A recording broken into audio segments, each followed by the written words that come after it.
kita kata secara umumnya apa yang dilihat pada luaran zahir ekonomi yang diperjuangkan oleh GISB ni memang satu benda yang bagus lah. Cuma disebabkan mereka ada unsur jenayah yang seperti yang dilakukan oleh sindiket-sindiket. Itu masalah dia. Adakah betul-betul meningkatkan ekonomi orang Islam?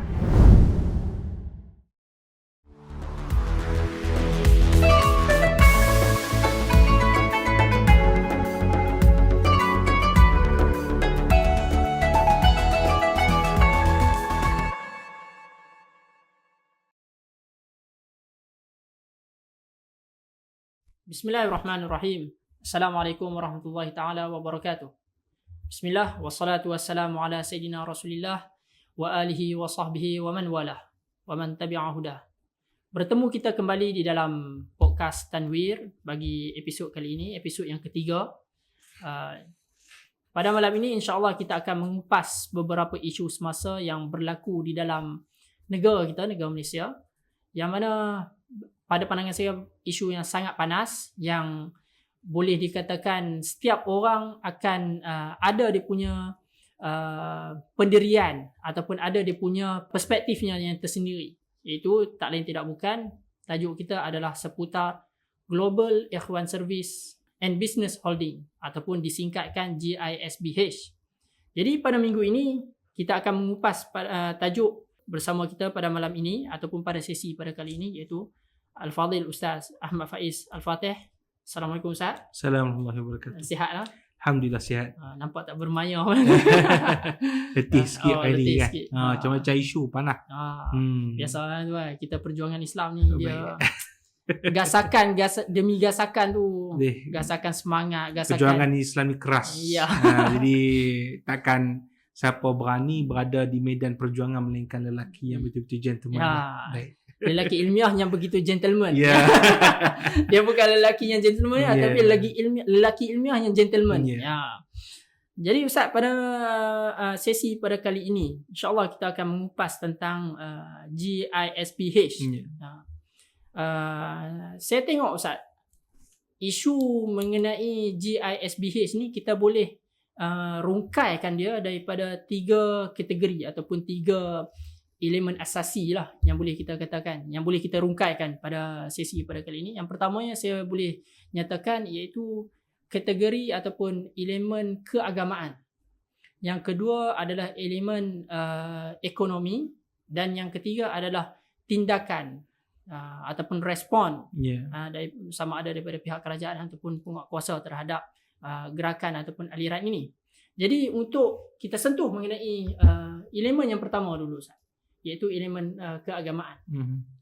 Kalau kita tengok daripada gerakan Global Ikhwan ini, Global Ikhwan Service and Business Holding ni ataupun dulunya nama Al-Arqam, kalau kita tengok ada dakwaan-dakwaan daripada pimpinan mereka ataupun ahli-ahli mereka ataupun video-video yang tersebar di media sosial pada hari ini, dakwaan yang menyatakan mereka ini adalah sebahagian ataupun sekelompok daripada ahli sunnah wal jamaah.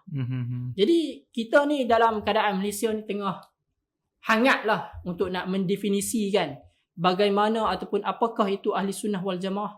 Jadi apa pandangan Ustaz? Macam mana kita nak clarify, adakah kelompok Al-Arqam ni ataupun Global Ikhwan ni sebahagian daripada ahli sunnah wal jamaah? Apa pandangan Ustaz? Bismillah, alhamdulillah, wassalatu wassalamu ala sayyidina Rasulillah wa alihi wa sahbihi wa man walah.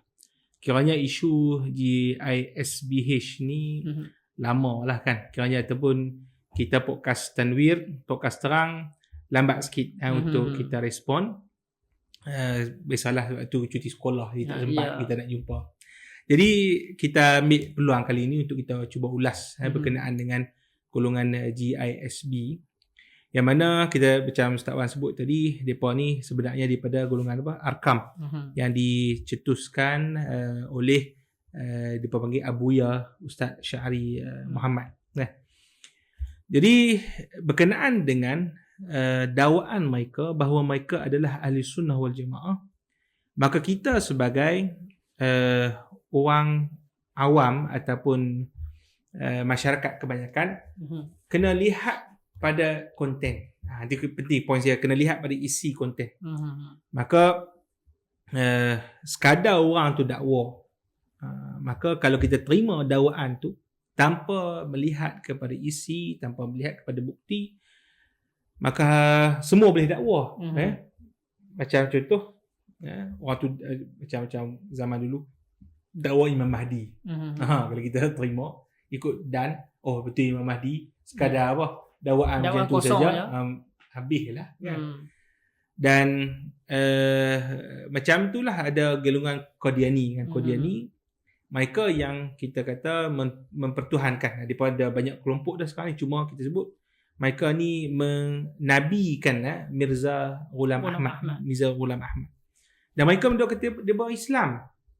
Maka kita sebut awak ulanglah macam mana pun kata awak Islam, tetapi apabila awak mengingkari salah satu daripada rukun iman, iaitulah Nabi SAW adalah Nabi terakhir, maka ketika itu dakwaan awak tidak dapat diterima sama sekali. Maksudnya walaupun awak sebut Islam, tapi isi awak tu sebenarnya bukan Islam, maka awak bukan Islam. Maka itu juga golongan GISB ni dia kata kami ahli sunnah, kami Asy'ari, kami Maturidi. Tapi kalau perbuatan mereka itu bercanggah dengan aliran ahli sunnah wal jamaah, maka tentu sekali dakwaan mereka ditolak. Jadi begitu juga macam mereka mendakwa mereka adalah golongan ahli sufi, ahli tasawuf. Maka bila kita lihat balik hakikat tasawuf itu, adakah mendukung ajaran mereka? Hakikatnya tidak. Jadi tasawuf ataupun tarekat ataupun ahli sunnah wal jamaah berlepas diri daripada golongan-golongan GISB ni. Jadinya untuk kita nak memastikan ataupun untuk kita nak clarify suatu kelompok itu, adakah betul daripada aliran ataupun pegangan ahli sunnah wal jamaah, kita melihat kepada madmun ataupun intisari kepada ideologi tersebut, aliran tersebut. Kalau macam contoh mendakwa diri sebagai Mahdi, mendakwa diri sebagai pemuda Bani Tamim, itu bercanggah dengan aliran ahli sunnah wal jamaah. Sebab apa? Aliran ahli sunnah wal jamaah mengatakan bahawa yang pertama, hadis-hadis akhir zaman mesti difahami secara literal. Literal tu maksudnya kalau Nabi SAW sebut Imam Mahdi itu adalah Muhammad bin Abdullah namanya, maka tak boleh nak takwil macam-macam. Orang kata Muhammad tu mungkin apa saja yang bermakna dengan nama Muhammad. Contoh. Tak boleh gitu, tak mesti literal. Kerana apa? Dalam kaedah usul fiqh, dalam perbahasan akidah Ahlussunnah wal Jamaah terutamanya, al-aslu fi kalam al-haqiqah. Maknanya apa saja bicara Nabi sallallahu alaihi wasallam, selagi mana dia itu berdiri boleh dimaknakan dengan maknanya yang hakiki secara literal tadi, maka mesti maknakan dengan makna hakiki. Maka bila sebut Imam Mahdi, namanya Muhammad bin Abdullah. Bila kita sebut matahari terbit belah barat, nanti di hari dekat kiamat nanti, betul matahari terbit belah barat. Bukan maksudnya kita takwilkan, kita kata tak, sebenarnya matahari itu adalah ajaran Islam tersebar belah barat dan sebagainya. Itu sebenarnya bukan ajaran ahli sunnah wal jamaah. Boleh. Dan masalah takwil, kita dalam ahli sunnah wal jamaah la nu'awil illa bid-dalil. Kita tidak mempermaknakan makna yang lain daripada hakikat melainkan dengan dalil. Ini perbahasan detail lah. Cuma saya sebut tadi, macam contoh pemuda Bani Tamim.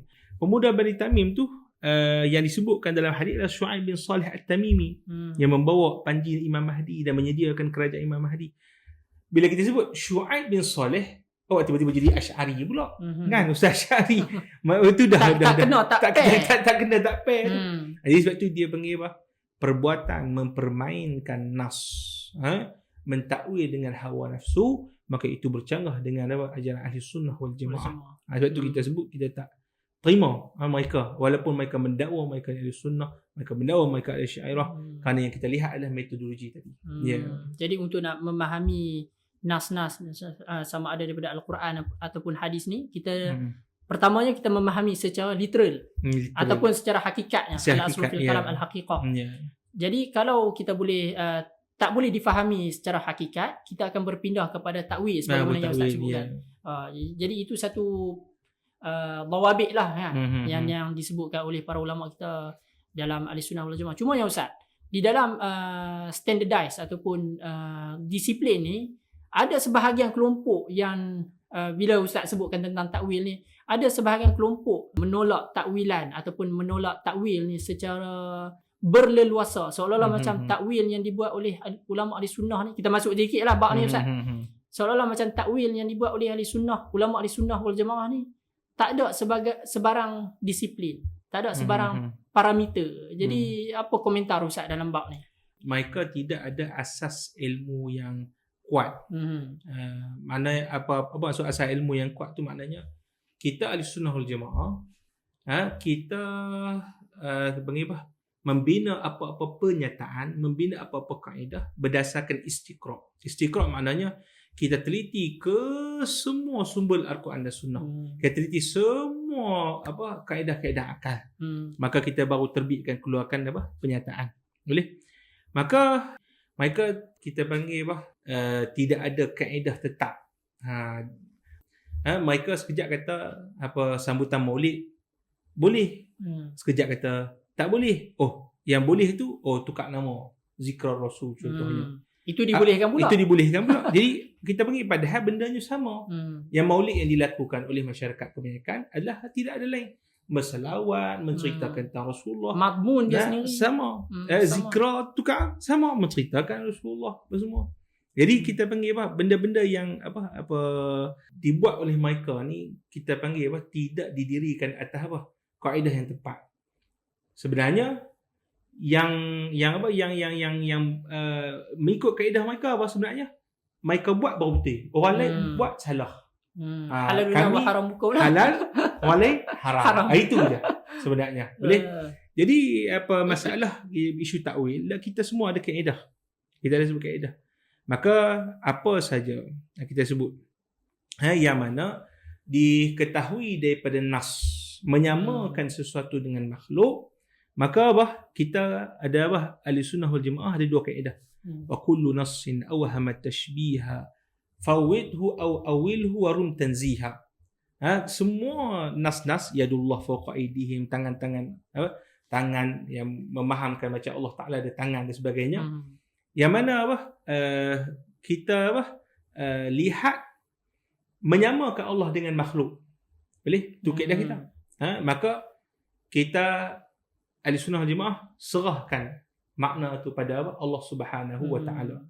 Dengan arti mentanzihkan, maknanya jangan dibayang tangan dalam ayat itu dengan arti kata makhluk dah. Bahkan maknanya itu hanya diketahui oleh Allah Subhanahu wa taala, itu pertama. Kemudian yang itu dipanggil yang menyerahkan tu dengan arti kata tanzih itu adalah mazhab salaf.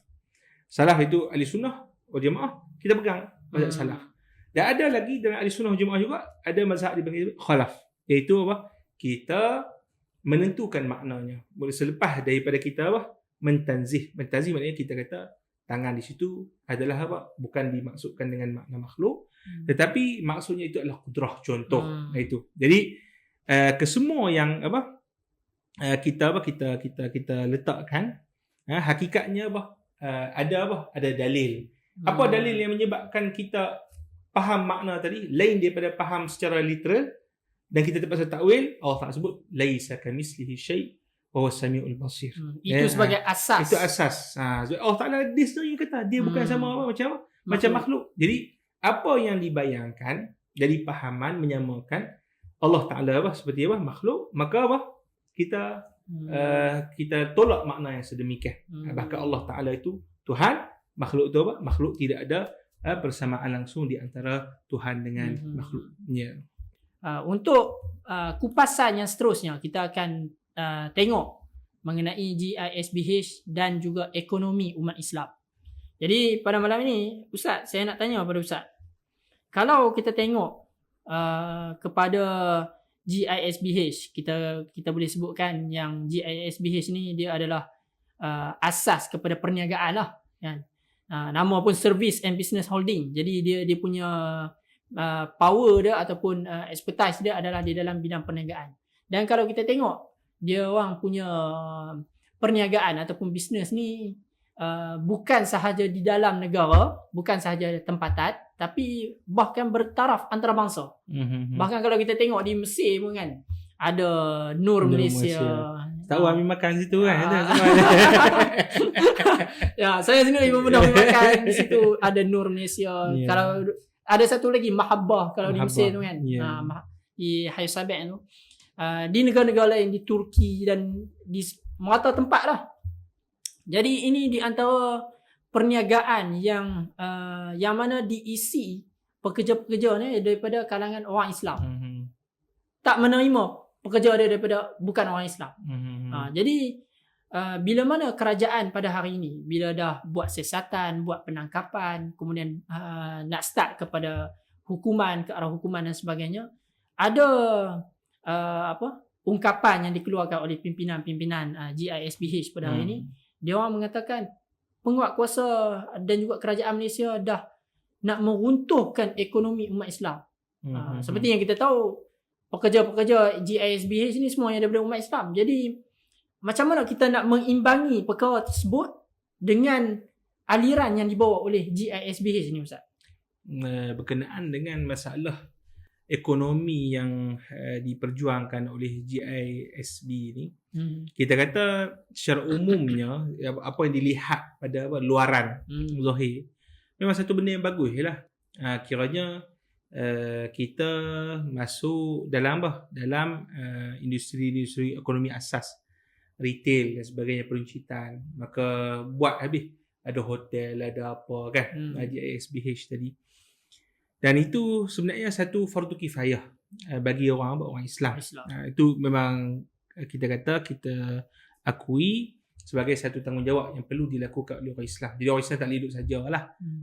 Takat sekadar nak jadi makan gaji, sekadar ada. Bahkan dia kena ada fikir sampai satu tahap untuk membuka perusahaan untuk memasukkan orang-orang lain supaya dapat bekerja di bawah dia dan kemudian mendapat kita sebut latihan perniagaan ataupun apa-apa kemahiran di bawah perusahaan dia. Baik. Cuma kita kata masalah GISBH ni, walaupun kita punya luaran dia bagus. Jadi tadi kita nampak di Mesir dia ada, bukan satu dunia kot saya rasa kan. Hampir satu dunia ada. Kita kata itu pertama secara luar bagus, cuma berkenaan dengan masalah tindakan terhadap mereka ni disebabkan mereka ada unsur jenayah yang seperti mana dilakukan oleh sindiket-sindiket. Itu masalah dia. Jadi kita kata aktiviti yang diperbuat ni adakah betul-betul meningkatkan ekonomi orang Islam? Kalau betul-betul meningkatkan ekonomi orang Islam, di mana kita kata ambil kerjanya, pengambilan pekerja supaya orang dapat bekerja sekali. Ada tak? Mana-mana budak yang diambil kemudian dia jadikan buruh ataupun diperhambakan dan kemudian tidak diberikan gaji, itu bukan kita kata meningkatkan ekonomi Islam. Tak, bukan macam tu. Ini orang panggil nak mengayakan pokok mereka saja. Menghimpunkan berbilion-bilion, berjuta-juta, tapi untuk pokok mereka saja. Itu bukan cara ekonomi Islam macam mana. Kita buka peluang pada orang, kita panggil pengajian yang munasabah, kemudian kita ada bagi latihan, dan seterusnya dibimbing orang tu sekira-kira nanti akan mampu membuka syarikat, buat perusahaan yang sama ataupun yang lebih lagi lah banding yang lain. Itu ketika itu barulah ekonomi umat Islam berkembang. Dan satu lagi, bila kita tengok percukaian pun, ada Ustaz Wan dapat maklumat dia pun bayar cukai? Tak ada. Ada Ustaz Malu dapat bayar zakat? Tak ada. Tak juga, tapi mungkin dia kami bayar zakat sendiri-sendiri kan. Mungkin dia kata macam tu lah. Maka itu bukan membantu umat Islam. Jadi saya lihat masalah GISB ni, mereka ada salah faham terhadap kita panggil konsep ekonomi umat. Dan bila kita sebut umat ni umum, bukan satu kelompok jemaah mereka. Mereka ni dapat hidup jemaah mereka. Ni pengalaman saya sendirilah, Ustaz Wan. di Mesir waktu golongan-golongan GISB ni, mereka ambil tender di Arma Arma ataupun Dewan Malaysia Abbasiyah Khairah kan. Mereka tak sembahyang sekali dengan orang-orang lain, tak sembahyang. Pelajar-pelajar lain sembahyang. Maka benda-benda tu kita panggil betul tak salah, betul dari segi hukum tak salah. Tapi dia bawa bibit kita kata dia ada, kita panggil tamayus ni maknanya rasa mereka special pokok mereka. Umat Islam ni lain gitu. Ekonomi mereka ni orang lain tak boleh join. Jadi benda-benda tamayus ini adalah satu barah yang tak patut ada di kalangan umat. Maka dia dilarang oleh baginda Rasulullah SAW. Antara baginda larang, kita buat pakai macam belain-belain pada orang kan. Contoh kan, dekat masjid kita, orang duk main sembahyang sembahyang zuhur, sembahyang subuh, semua pakai biasa jubah, pakai baju Melayu, pakai ada buat belain sikit, pakai kot. Setiap hari pakai kot. Belain, nampak dia pakai tanjak. Pakai tanjak. Pakai tanjak ke ataupun pakai sokok tinggi ke kan. Contoh pelik-pelik lah kan. Jadi benda-benda tu kita panggil lah kali membawa kepada pemisahan daripada komuniti masyarakat. Boleh? Jadi sebab tu saya nak tekan di sini, tidak ada pada tindakan kerajaan kepada golongan GISB ni bahawa mengganggu ekonomi umat Islam. Tak. Bahkan ekonomi Islam tak terganggu. Bahkan kita dengan tindakan yang diambil mencegah jenayah. Itu penting. Mencegah jenayah. Mereka jenayah memperhambakan budak-budak. Lepas tu mereka memisahkan anak-anak daripada ibu dan ayah mereka. Kemudian kita panggil tak buat cukai dan sebagainya. Jadi benda-benda tu kita panggil tindakan yang diambil bukan meruntuhkan ekonomi, tapi adalah satu kita panggil tindakan menghalang jenayah. Bukannya menghalang ekonomi. Kita ada usahawan-usahawan Melayu yang lain yang berjaya. Tak ada pun isu-isu berkaitan dengan perhambaan, bagi gaji yang tidak setimpal kepada pekerja dan sebagainya. Kalau kita tengoklah realiti dunia perniagaan pada hari ini pun macam yang Ustaz sebutkan tadi. Ada majikan-majikan yang menawarkan kepada pekerja dia learning and development kan, pergi hantar kursus, hantar training, hantar ke bengkel supaya mempertingkatkan dia orang punya knowledge dan juga pengetahuan. Jadi benda tu saya rasa dia point utamanya adalah ekonomi ni adalah keadilan. Ekonomi dalam Islam ni adalah bentuk keadilan. Kalau keadilan tu tak terpacu di dalam bisnes tu, maka dia bukannya satu benda yang meningkatkan ekonomi umat Islam kan. Jadi point itu bagi saya perlu ditegaskan supaya umat Islam pada hari ini memahami bahawa tindakan yang dibuat oleh kerajaan Malaysia dan juga penguatkuasa pada hari ini adalah satu tindakan yang perlu dilihat daripada perspektif yang lebih besar, yang lebih betul. Menarik Ustaz itu.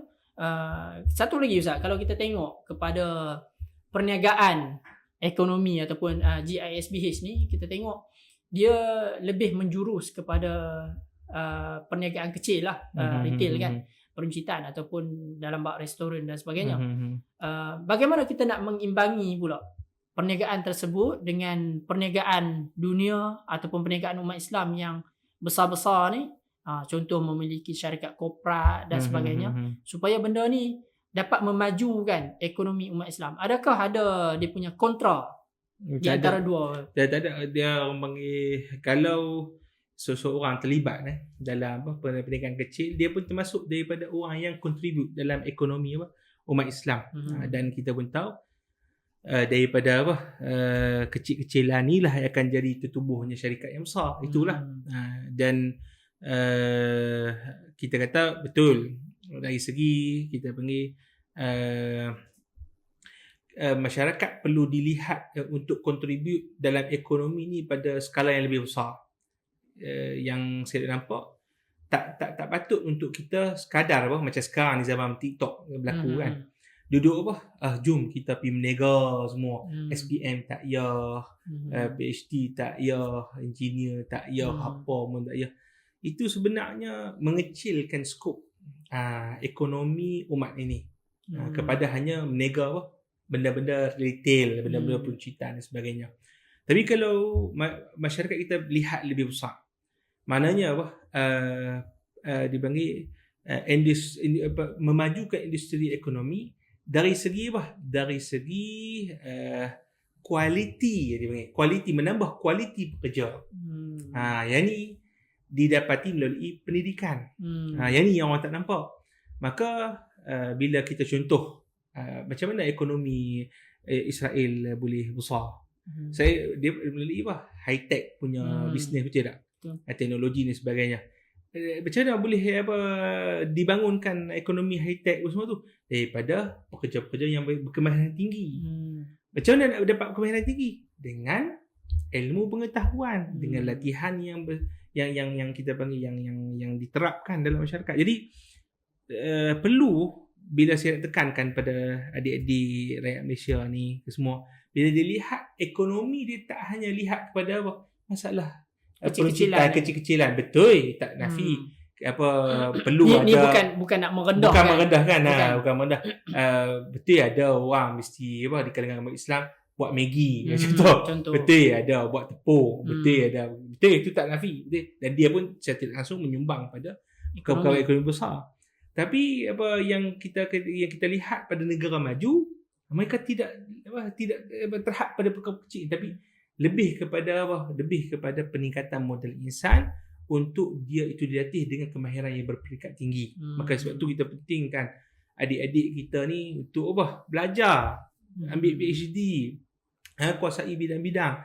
Maka itu akan membuatkan kita panggil ekonomi makmur. Dan sekarang ni tengok Datuk Seri Anwar kan, bawa macam-macam pelaburan Malaysia memerlukan kepada tenaga kerja yang berkemahiran, berkualiti. Jadi ada kilang ditubuhkan, perlu ada pakar untuk nak kita panggil urus tadbir kilang tadi. Perlu ada pekerja yang berkemahiran untuk sebagainya. Jadi sebab tu kita kena lihat memajukan ekonomi Islam ni pada benda yang lebih big picture. Tak boleh pada benda-benda sekarang ni. Saya tak lekehkanlah pada certain orang yang tumpu pada benda runcit, lepas tu duduk tak habis-habis mengulang buy Muslim first dan sebagainya. Betul, itu ada memberi kesan, tapi ekonomi Islam patut dijana dengan lebih besar. Itu pandangan saya lah. Jadi menarik poin itu, Ustaz. Dan tadi Ustaz ada menyentuh tentang tarikat dan juga tasawuf. Kalau kita tengok daripada pengamalan, beberapa pengamalan daripada GISB ni ataupun Global Ikhwan ni, ada ni dakwaan lah, ada yang mendakwa kononnya ini adalah tasawuf, ini adalah tarikat, seolah-olah macam dia nak menyamakan apa yang dibawa ataupun apa yang dibuat oleh Global Ikhwan ni, itulah cerminan kepada ulama tasawuf dan juga tarikat di dalam ahli sunnah. Jadi bagaimana kita nak mengupas isu ni dan mengharmonikan supaya ahli sunnah wal jamaah yang menerapkan tasawuf, yang menerapkan tarikat ini bebas daripada dakwaan-dakwaan ataupun bebas daripada pengamalan-pengamalan yang kita nampak sia-sia ni. Seperti mana yang dibuat oleh Global Ikhwan. Baik. Kita kata hakikat tasawuf adalah kita sebut tadi berlepas diri daripada GISB. Kenapa? Yang pertama, tasawuf itu dia berdiri di atas Al-Quran dan juga As-Sunnah. Dan Imam Al-Junaid, dia panggil Sayyidut Ta'ifah, ketua bagi golongan tasawuf, golongan sufi, kata tariquna haza musyayyadun bil kitab was sunnah. Jalan kita, jalan kesufian dibina di atas Al-Quran dan As-Sunnah. Maksudnya apa saja yang menyanggahi Al-Quran dan As-Sunnah adalah tertolak. Okay? Maka basic yang pertama tu pun kita lihat tidak ada pada golongan GISB. Dengan kita kata macam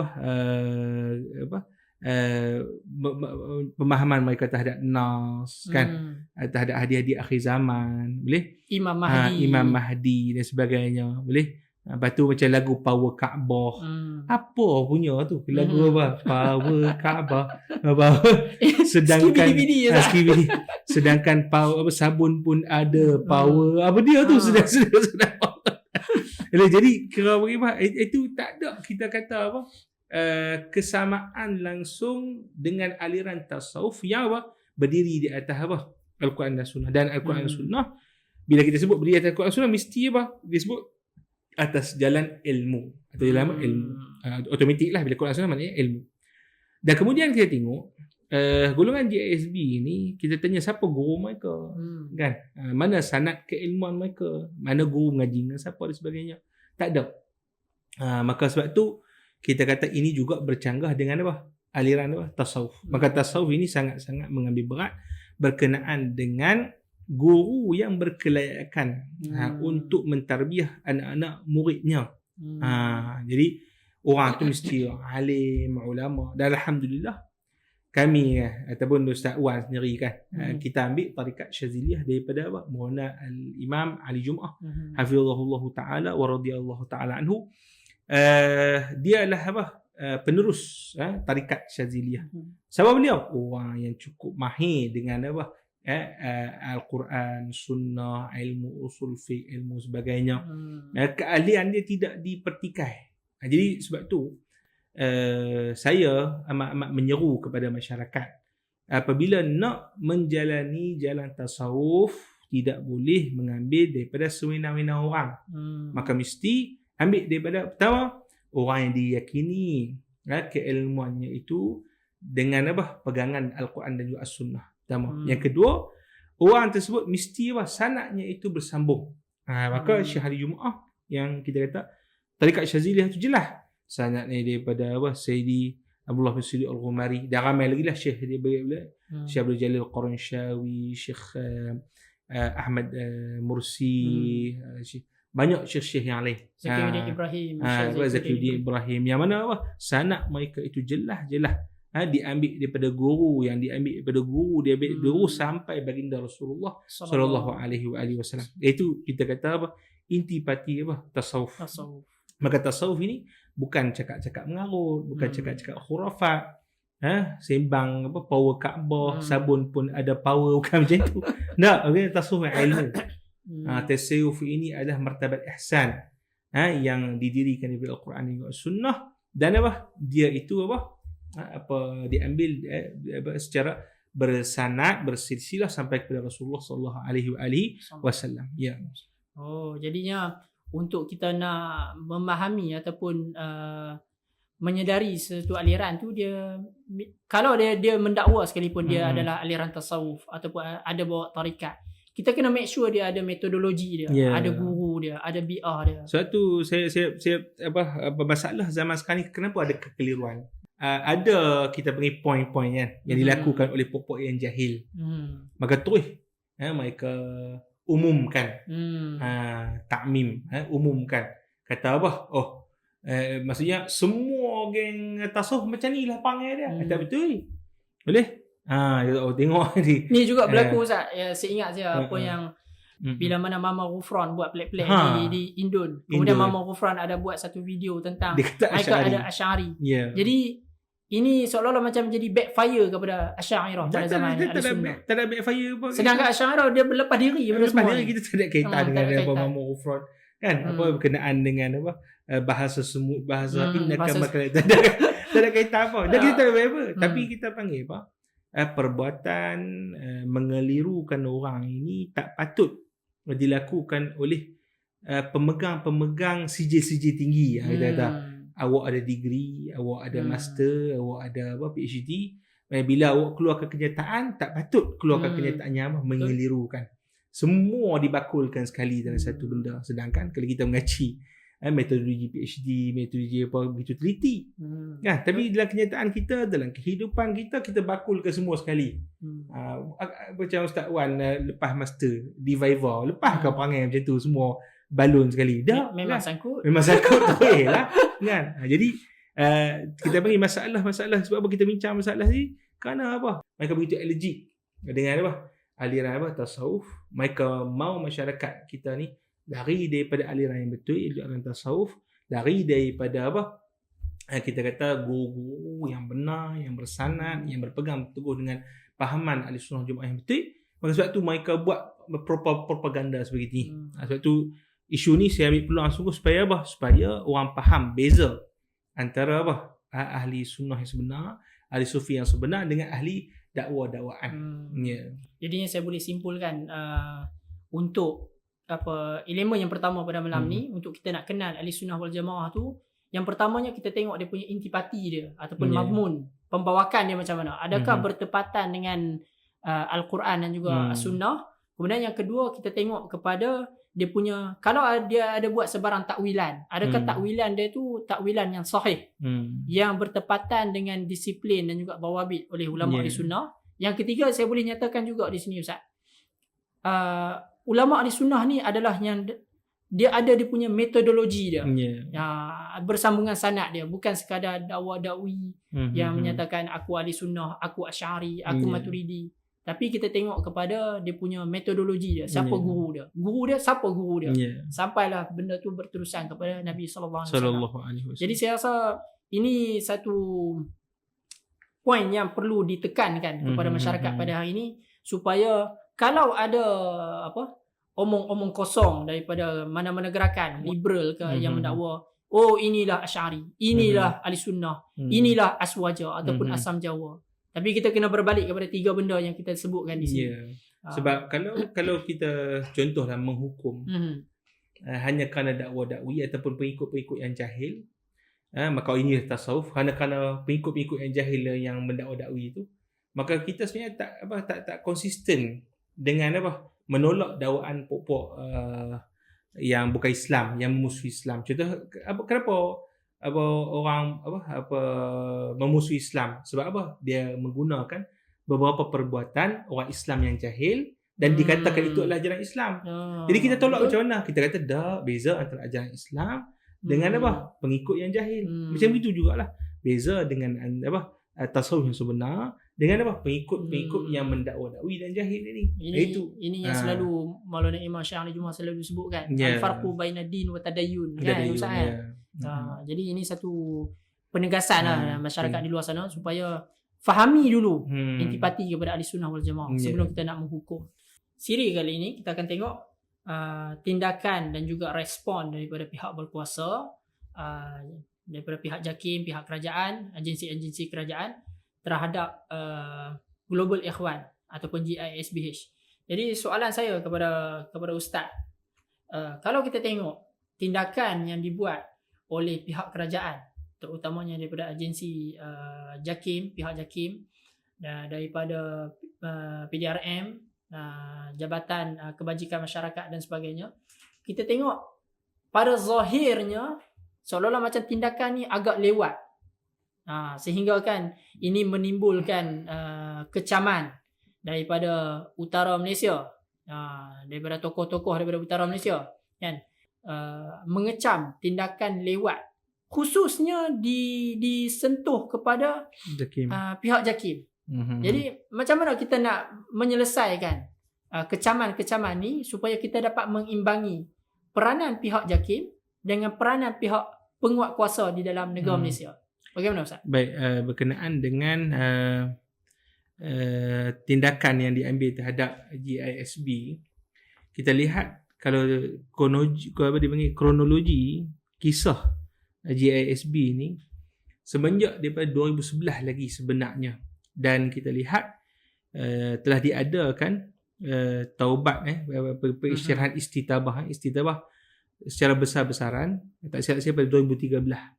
Maknanya JAKIM hakikatnya telah mengambil berat isu ini di peringkat kita kata pada segi akidahnya, istitabahnya dan sebagainya. Jadi tidak ada kita lihat mereka ini cuai dalam melaksanakan tugasan mereka. Dan masalah berkenaan dengan kenapa JAKIM tak ditangkap? Tu ada budak-budak yang diperhamba, budak-budak. Ini masalah sekarang ni kita hadapi adalah golongan agama yang tidak faham.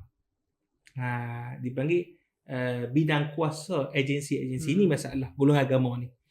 Mereka dia ingat JAKIM ni pitangkap orang. Sama ada Ustaz. Tidak faham ataupun faham tapi tidak memaham, buat tak faham, tidak memahamkan masyarakat. Tak tahulah Macam tak mana? nak kata kita niat ni apa Allah Subhanahu Wa Taala yang tahu, tapi jelas macam cakapan dia pun tak faham. Itu dia pun tak faham. Pada zahir ni. Pada zahir dia pun tak faham. Nahkum bi zawahir. Suruh apa tangkap orang. Tak, Jakim bukan suruh tangkap orang.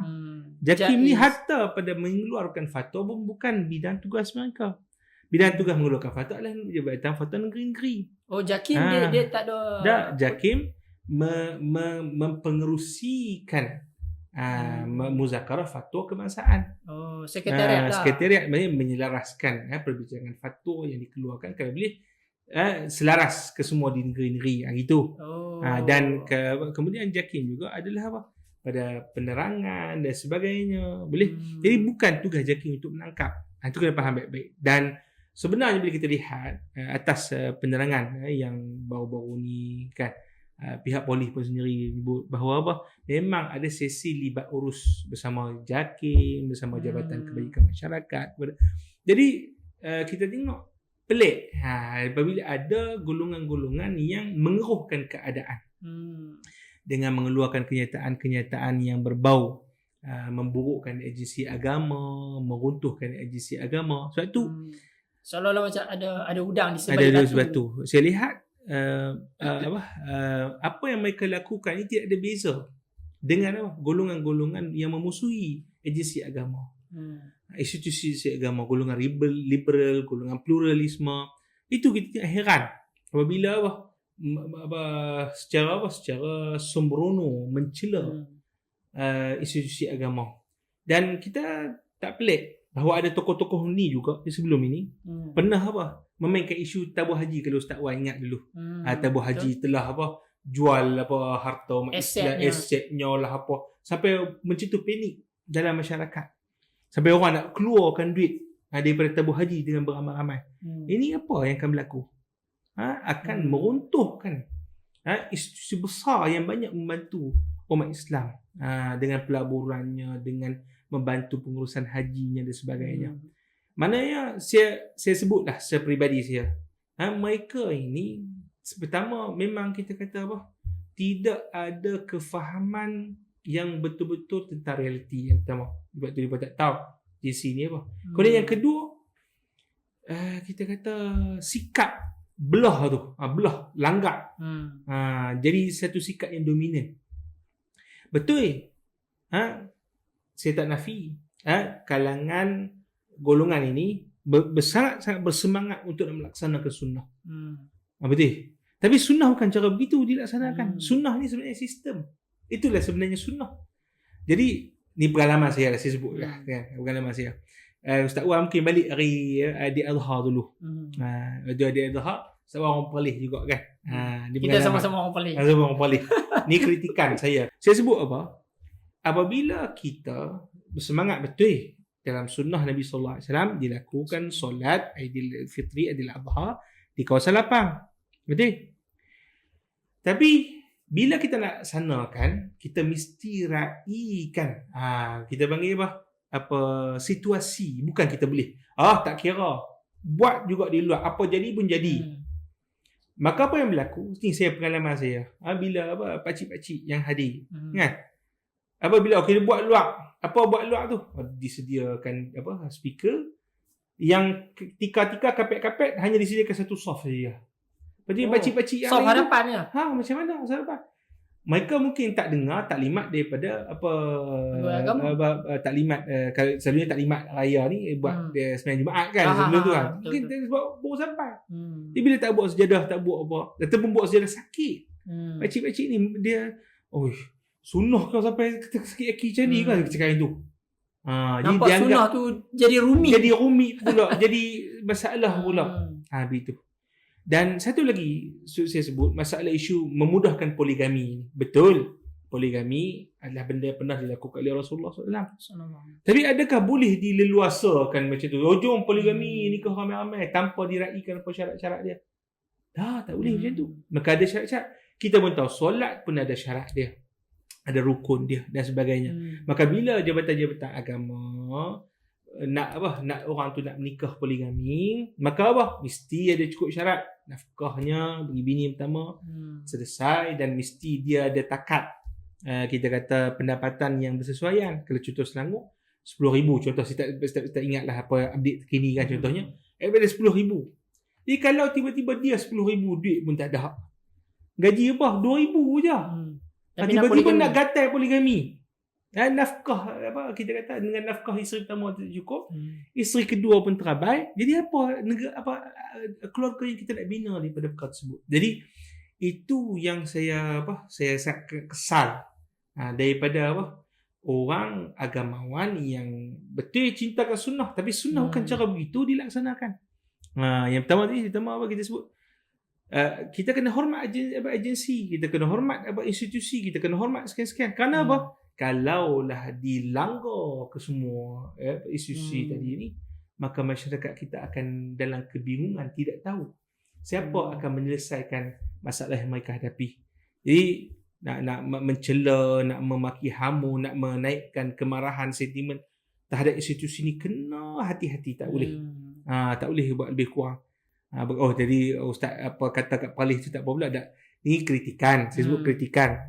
Bukan masalah berkenaan dengan menaikkan sentimen benci kepada institusi Palih, tak. Yang dibuat oleh golongan ini menaikkan sentimen untuk apa? Memaki hamun JAKIM, mencela JAKIM, pejabat mufti.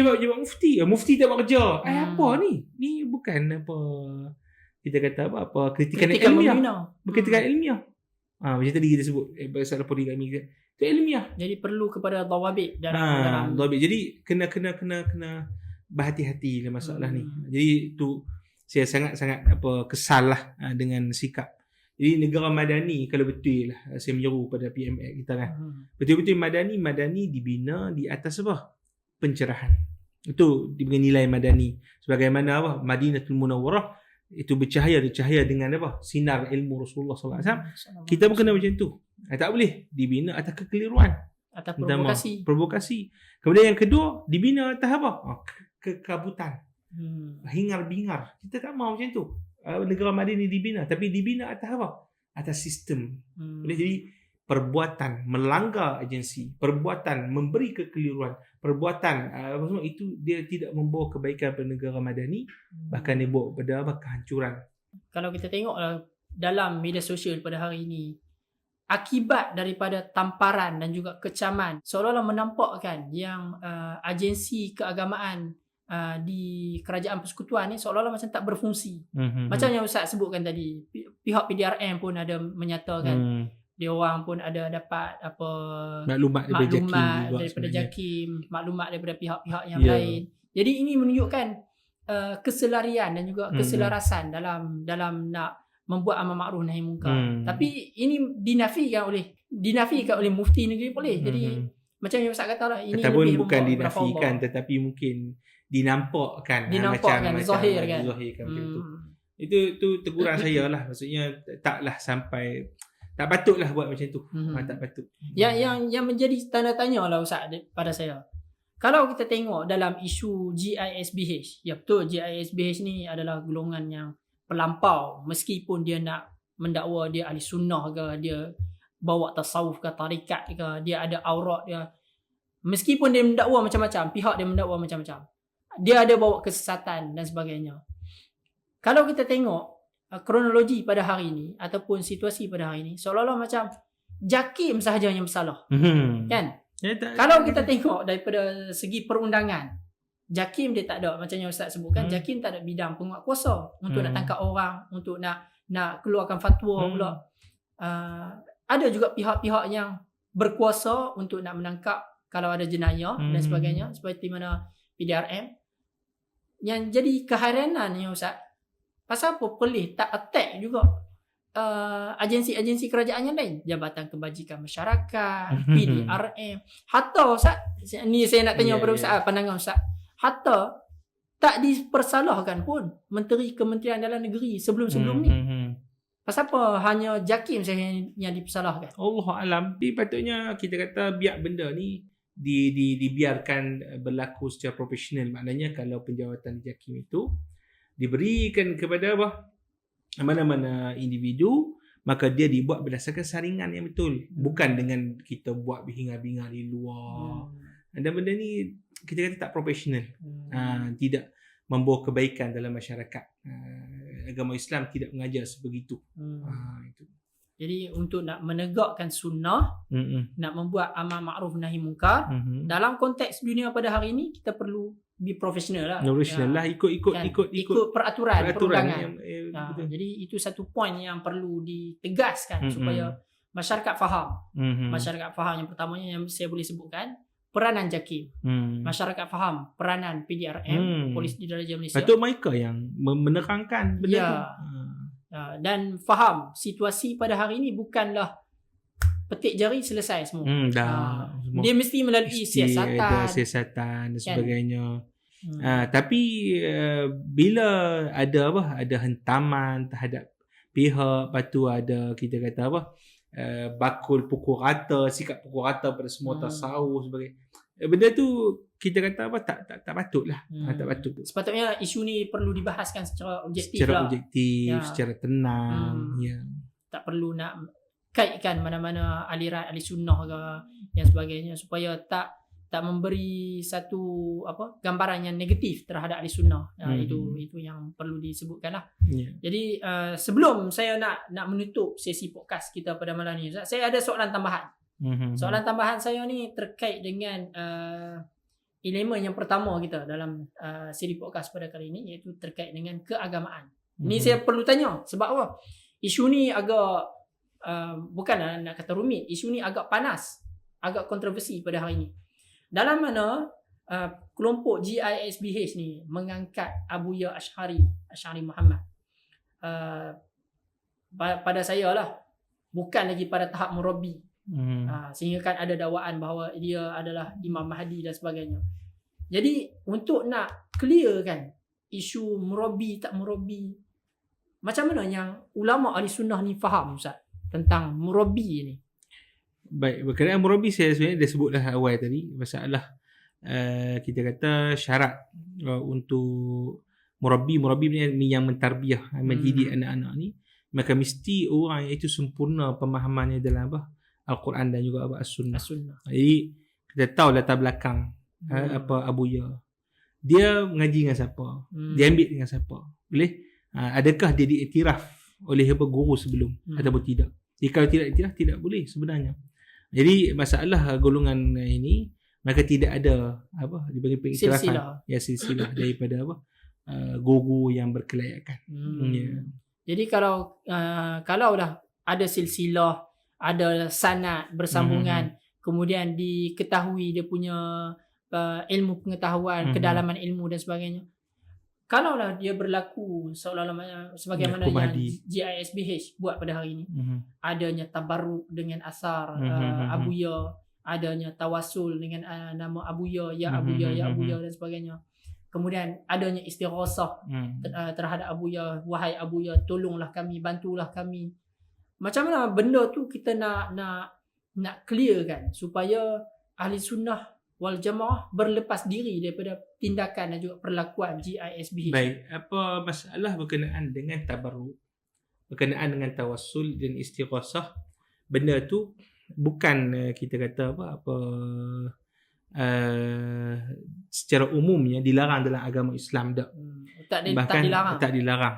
Maknanya kita tabarruk minum air bekas daripada minuman ulama-ulama, aulia dan sebagainya, ataupun kita sebut tawassul, saya bertawassul dengan Syekh Sipulan untuk ataupun kita sebut istighasah itulah kita sebut tadi, wahai Syekh, tolong bantu kami, tolong beri syafaat kepada kami. Itu maka secara umumnya itu kita kata adalah diharuskan, bahkan pada tabaruk secara khusus itu disunatkan. Disebutkan oleh Imam An-Nawawi radhiyallahu taala anhu dalam syarahan Sahih Muslim, bagi kita kata peristiwa-peristiwa hadis tertentu disebut itu min huna istihbabut tabarruk bi asaris salihin.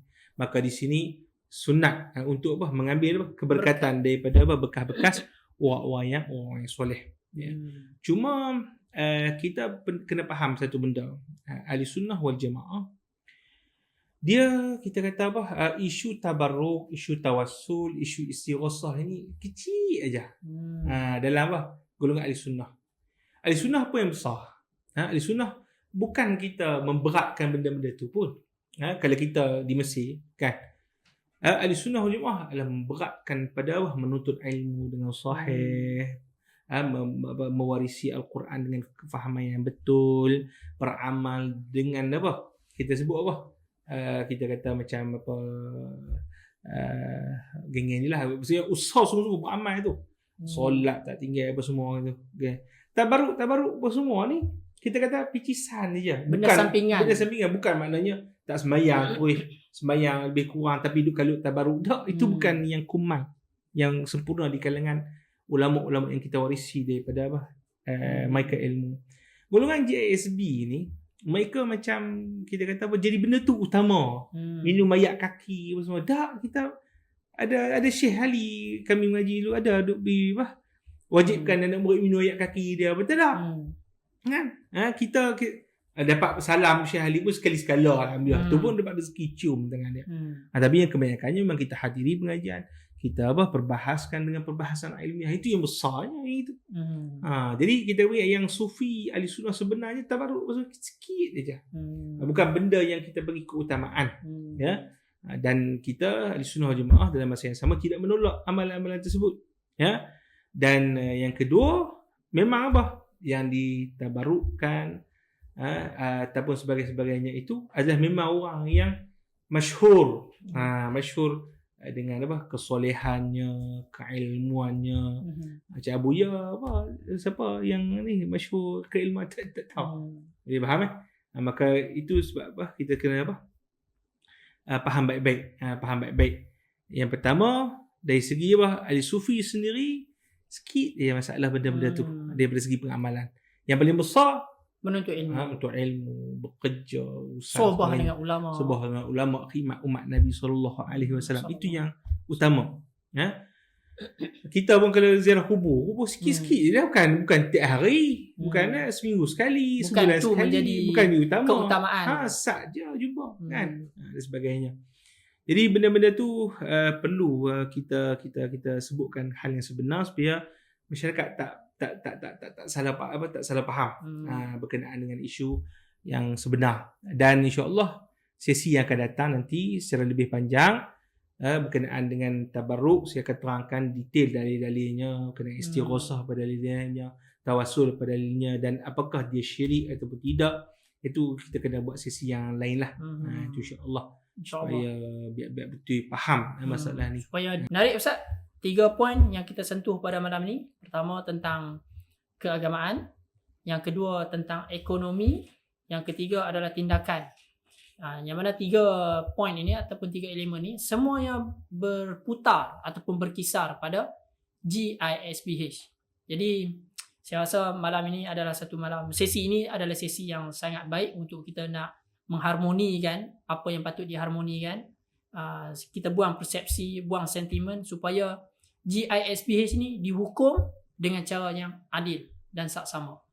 Jadi saya rasa setakat itu saja untuk sesi podcast kita pada episod yang ketiga pada kali ini. Kita akan bertemu lagi pada episod yang seterusnya. InsyaAllah ta'ala a'la wa a'lam.